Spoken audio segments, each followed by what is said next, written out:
Awesome. And we're gonna head back. I can't talk. We're gonna head on over to Malaysia, and we have Samad. Hello, everyone. Hello. Hello, John. Good to be back at QuaranPalooza. It's always a pleasure to perform for this.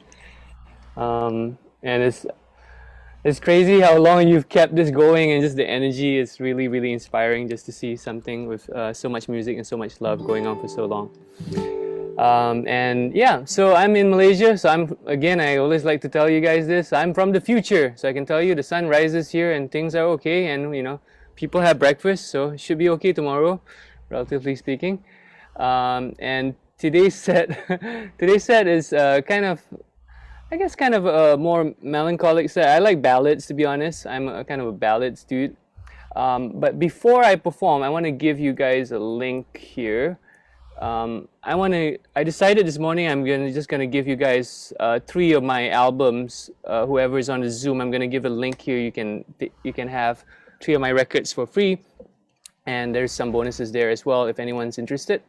Those are my postcard series. I did 3 albums this one year. Many years ago, I did 3 albums in the same year, and it's my gift to everyone here today. And now let me play my set. So the first one goes out to my girlfriend Yin, who is a very patient person and a wonderful raw vegan chef, and always feeds me nice food, keeps me in a good mood. And this one is something called Serendipity in Serenda. Okay.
Thanks, Joy. Thanks, John. Thanks, Jill. Thanks, David. Thanks, everyone. Yeah, so a lot of the songs I write are kind of inspired by just the people I meet. So if you ever meet me, beware. I might write a song about you, or I might not, depending. And this is one of the earliest ones that I wrote. It's inspired by a poem by my dad. My dad's a poet, as you can see by the amount of overabundance and hoarding of books at the background here. My dad's a writer. I grew up with being more comfortable talking to books than to people. And this one is based on inspired by one of my dad's poems, Latas Tinggan. So equally inspired by the poem and also inspired by the music of Jimi Hendrix. So this is Latas Tinggan.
Thank you, Francis. Thank you, Joy. Thanks, everyone. Yeah, in Malaysia, growing up in Malaysia, there's a famous film director by the name of P. Ramlee. He's kind of a Renaissance man. So he was an actor, he was a singer, a composer, and he wrote this one song called Getaran Jiwa. And the song is really kind of an ode to songs, to music. And there's a line in the song that goes, Andai dipisah irama dan lagu lemah tiada berjiwa. Basically, I think I got that mixed up. But basically, it says that if you take out the rhythm and the melody and you separate them, the soul of the song is gone. The meaning and the soul of the song is gone. That it has to be together. And so this is that song, Getaran Jiwa. it's one of the when I started learning guitar about 25 years ago. This is one of the first songs that I actually arranged for guitar. So not so smart me 25 years ago decided to do it in the key that I found it in D flat. So as a result, for 25 years I've just been playing it in D flat, even though there are easier keys to play it in. So this is Guitar and Geo.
Yeah. Thank you so much. John, do I still have a bit more time? Yes, you Okay. have like 15 minutes. Oh, really? Okay. Yeah, 15 minutes. So, okay. Okay. I will play. So this is kind of a sad story, I guess, sort of. Well, it is. A friend of mine from Indonesia, his name's Fahmi, he's a game developer. He's a game developer and really, really creative person. He wrote this video game called Coffee Talk, which is imagine a video game where you're kind of going to a coffee shop but kind of talking to the barista, but he or she is more like a bartender, and he's just listening. He or she is just listening to all the problems that you have in your life.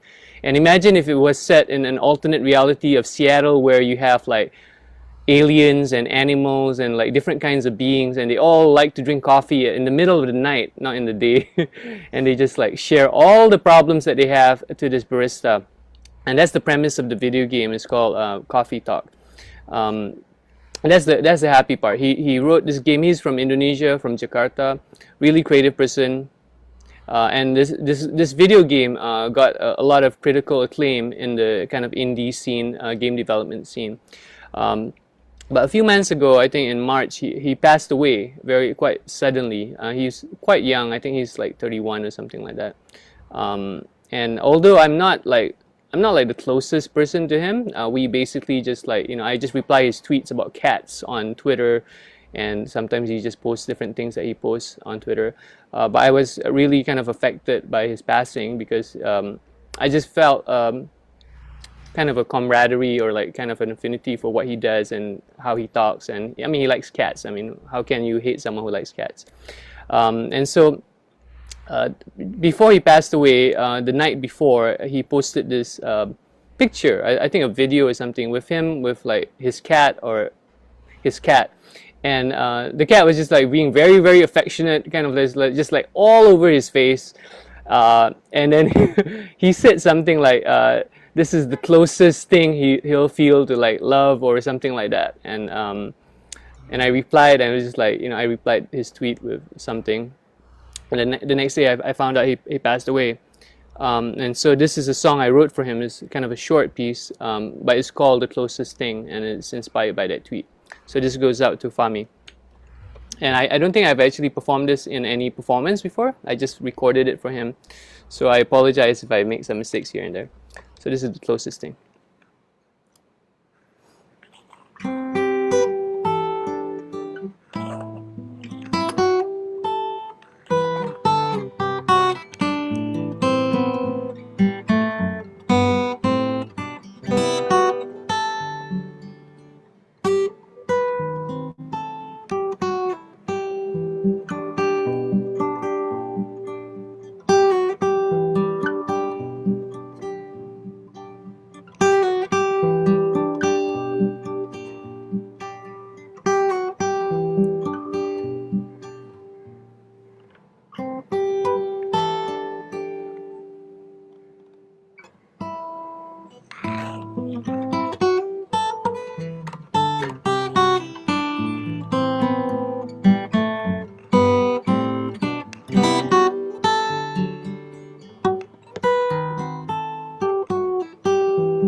Wow. Yeah. Beautiful. Thank you. Yeah. Thank you. That goes out to Fami.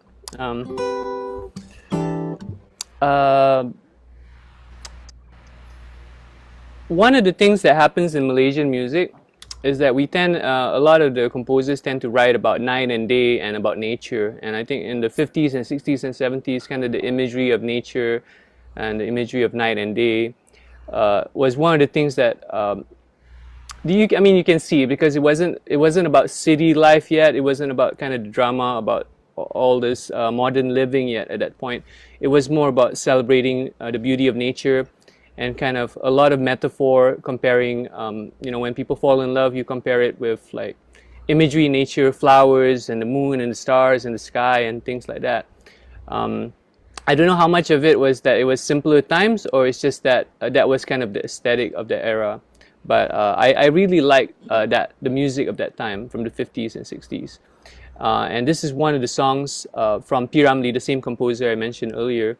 And he wrote this, and it's quite it's from a movie, that like a black and white movie, and it's called Malam Bulan di Pagar Bintang. And what it means is night sky is gated. No, Malam Bulan, the night moon gated by the stars. So even the song title itself, the night moon, the moon is gated by the stars, is quite a piece of imagery.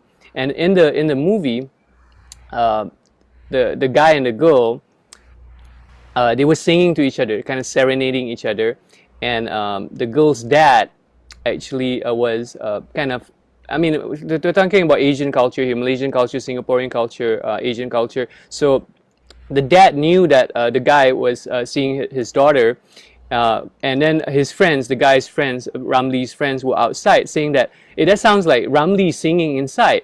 Then the dad just said, no, it's just the radio. It's just the radio, because he just wanted to allow them to have some private time, and for courtship and stuff.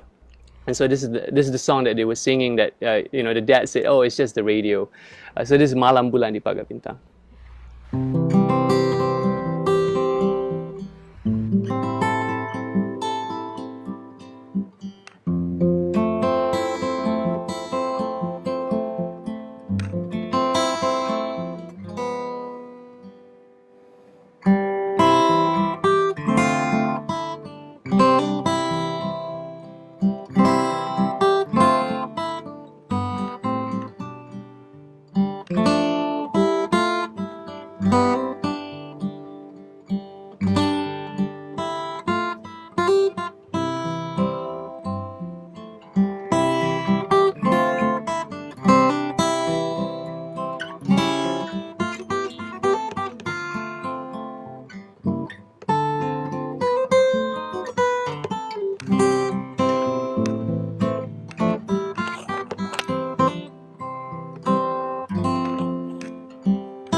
Thank you. So okay, so I'm gonna play my last song, and just want to say thanks so much, John. Thanks so much, Jill, M. Joy, Francis, Rainier, Larry, Chris, Siggy, Rochef, Yin, of course, David. It's always a treat to perform for you guys. I think me and Yin were talking like every single time after QuaranPalooza. It feels like the energy of the room. I know it's not really a room, but it feels like a room anyway. It feels like the energy in the room is always kind of very warm and it feels very loving to perform in this show. And not every performance, not every concert or festival series or whatever it is that I perform, not every place feels you have that kind of warm, welcoming energy, and it's always such a treat. Which is a weird thing because this is Zoom, and you don't think that you can get that kind of warmth in a Zoom thing because I think everyone has Zoom fatigue already by now. But the QuaranPalooza is one of the special ones. So thanks so much, John, for having me. And I'm gonna end by playing some jazz because when I was in the U.S., when I was in the United States, one of the things I did was I went to the United States from Malaysia, 24-hour flight. I don't recommend it. The flight, I mean the travel is fine, but the flight itself is not. I wanted to go to the United States so I could study timpan alley music, jazz harmony, and it's one of the contributions that I think, just being in the States, being in Boston, living in the San Francisco Bay Area, that's one of the things that has really shaped my music and my playing over the years. And so I want to play a jazz tune for you guys. And I think I'm just gonna stick to what I usually like to play, which is just Blue Monk, which is a Thelonious Monk tune. And Thelonious Monk, great jazz pianist. My favorite story about Thelonious Monk is apparently someone came to his apartment like in the morning or something, and he was working on this song. He was practicing this one song. And then he's just like working on it, and he's just practicing, playing the same song again and again and again. And apparently the guy came over in the afternoon or the evening. It was been hours later, and then he came back, and Thelonious Monk was still working on the same darn tune after hours and hours. He's just playing this one song for the entire day. And I guess that's like my anecdotal story. That is just like, man, you want to be good at music, you have to just pick the song and just work at it for hours and hours for the whole day. And I thought that was always an inspiring story. So whenever I get bored practicing, I think like even Monk would practice the same tune for hours and hours. So yeah, that's my favorite Monk story. So this is Blue Monk, and I've played it for many hours throughout my life, and I hope you guys like it. Thanks so much. Again, I'm gonna repost the link I gave earlier. My gift to y'all is this compilation, not compilation, it's actually 3 records and some bonuses. So feel free to get it. You can share it with your friends, whoever, and if anyone on Facebook Live, watching this on Facebook Live, wants the link, just send me a DM. I'll send it over to you. I'll share it. Because you can share it on the thing, and on Facebook. I'm happy that anyone would want to listen to it. Be very happy. So yeah, yeah, I mean it's there's unlimited. I mean I don't expect 1,000 people to like download it, but whoever sees the link can have it. It's my gift to you. So this is Blue Monk.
Somebody on Facebook, Kelly Sheridan wants to convey that she totally enjoyed listening to your show. Thank you so much. Thanks, Kelly. Thanks, John. Thanks, everyone. Enjoy the rest of the festival. See you guys. Thanks, Oz. Great set. Welcome. My pleasure. Thank you.